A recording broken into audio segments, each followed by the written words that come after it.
आपने कभी सोचा है कि एक दिन आप अपने बच्चों की स्कूल की फीस क्रिप्टो से भरेंगे या किराने की दुकान से चीनी क्रिप्टो से खरीदेंगे? Well, let me tell you, ये सब पॉसिबल है। नमस्कार। क्या आप भी हर जगह bitcoin, crypto currency, digital wallet जैसे शब्द सुन सुन के थक चुके हैं मगर समझ नहीं पाए कि आखिर ये है क्या? डोंट वरी, मैं पलक यादव आपको पति के डिजिटल शो में हम बात करेंगे आज डिजिटल मनी की। पर सबसे पहले जानते हैं कि ये पूरी क्रिप्टो की दुनिया आखिर आई कैसे। सबसे पहले था बार्टर सिस्टम, जैसे गेहूं के बदले जूते, आम के बदले सेब या नमक के बदले चाय। मगर क्योंकि ये सिस्टम में बहुत सी दिक्कत थी, जैसे कोई आम के बदले सेब ना ले तो फिर मुद्राओं का इस्तेमाल शुरू हुआ। सोने के, चांदी के, तांबे के और भी तरीके के सिक्के इस्तेमाल होने लगे। पार्टीशन से पहले भारत में दमड़ी, टका, पाई, आना, दमन्नी, चवन्नी, अठन्नी और रुपए के सिक्के चलते थे। मगर सिक्कों के भारी वजन की वजह से उनको लेकर इधर उधर जाना बहुत मुश्किल होता था, इसलिए पेपर करेंसी यानी नोट आना शुरू हुए। अब नोटों का इतिहास तो हम जानते ही हैं। 10,000 के बड़े बड़े नोट से शुरू होकर जो वॉलेट में भी ना आए, नोट छोटे से छोटे होते गए और अब तो ज्यादातर लोग बिना पेपर करेंसी के ही चलते हैं। आज से 5-6 साल पहले किसी ने सोचा भी नहीं होगा कि सिर्फ एक QR कोड को स्कैन करके किसी को पैसे भेजे जा सकते हैं। मगर आज पेटीएम, गूगल पे, फोन पे हर दुकान नुक्कड़ पर मिल जाएगा।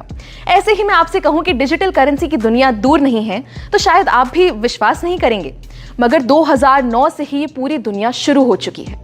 शुरुआत में लोगों को इसके बारे में उतना पता नहीं था, मगर पिछले कुछ सालों में ये बहुत पॉपुलर हो गया है और आगे ये सिर्फ बढ़ेगा ही। मगर ये डिजिटल करेंसी या क्रिप्टो करेंसी होती क्या है? डिजिटल करेंसी एक वर्चुअल करेंसी है, यानी जिसे आप इन नोटों की तरह अपनी जेब में नहीं रख सकते। ये हमारे ऑनलाइन वॉलेट में रखी जाती है, यानी बिना किसी झंझट के आप इसे कहीं से भी एक्सेस कर सकते हैं। अच्छा, इसी का दूसरा नाम कह सकते हैं क्रिप्टो करेंसी। Crypto currency. अब करेंसी का मतलब तो हम समझते हैं पैसा, मगर ये क्रिप्टो किस भला का नाम है? क्रिप्टो मतलब छुपा हुआ या जो सीक्रेट हो, यानी कि आप क्रिप्टो करेंसी से अपने पैसे की जो भी ट्रांजैक्शन करेंगे या लेन देन करेंगे वो सब छुपा हुआ होगा और सिक्योर होगा। ये क्रिप्टो करेंसी का चलन 2009 में शुरू हुआ, जब सबसे पहली बार सातोशी नाकामोटो नाम के एक आदमी ने वर्चुअल करेंसी बनाई। अब इसका नाम हम सब ने कहीं ना कहीं सुना ही है। जी हाँ, बिटकॉइन। बिटकॉइन आज की डेट में इतनी बड़ी क्रिप्टो करेंसी बन चुकी है कि आप मानेंगे नहीं कि कई बड़ी बड़ी कंपनीज आज बिटकॉइन से पेमेंट्स लेती हैं। एक मजे की बात बताऊं, अगर आपने 2009 में एक बिटकॉइन खरीदा होता तो आज आपके पास बिना कुछ किए बैठे बिठाए करीब 16 लाख रुपए होते। मगर आज इथेरियम, डॉजकॉइन, टेथर जैसी 19,000 क्रिप्टो करेंसीज बन चुकी हैं। इन करेंसीज को हम खरीद सकते हैं, बेच सकते हैं और चाहे तो इनमें इन्वेस्ट भी कर सकते हैं। अब ये तो हम समझ गए कि क्रिप्टो करेंसी एक तरीके के ऐसे पैसे हैं जिन्हें हम छू नहीं सकते, मगर अगर हम इनसे खरीदेंगे या बेचेंगे तो इसे कोई कंट्रोल कर रहा होगा क्या? जी नहीं, यही खास बात है क्रिप्टो करेंसी की। इसे कोई थर्ड पार्टी जैसे कोई बैंक या कोई सरकार कंट्रोल नहीं करती, यानी कि ये डिसेंट्रलाइज्ड होता है। पूरे ट्रेडिशनल बैंकिंग सिस्टम को तोड़ते हुए क्रिप्टो की ट्रांजैक्शन सीधे एक वॉलेट से दूसरे वॉलेट में होती है। क्रिप्टो करेंसी को पहले उतनी मान्यता नहीं मिली थी। भारत जैसे कई देशों में इसका इस्तेमाल बैन था, मगर धीरे धीरे बहुत से देशों में ये लीगल हो चुका है।